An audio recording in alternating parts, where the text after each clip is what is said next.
चारधाम यात्रेला त्या गेल्या होत्या काकू त्यांच्या लेडीज ग्रुप बरोबर, आणि एका ठिकाणी ती असं घाटासारखा एरिया होता आणि ती बस थांबली.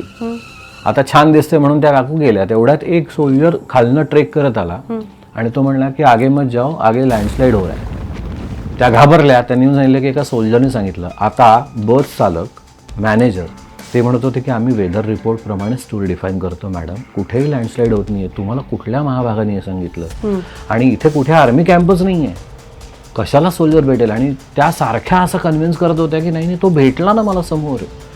आणि ही चर्चा सुरू असताना पुढच्या एक 40 मीटरच्या टर्निंगवर खरंच लँडस्लाईड झाली. बापरे. मग बसवालाही घाबरला, मॅनेजरही घाबरला, ग्रुपवाले म्हणले थँक्स हा तू सांगितलंस, कुठे आहे तो सोल्जर. मग सगळेच शोधायला लागले, कुठेही तो मिळेना. पण यू वोंट बिलीव्ह की त्यांच्या इथे ना एम्ब्रॉयडरीमध्ये त्यांची नावं अशी पॅच केलेली असतात त्यांच्या ड्रेसवर.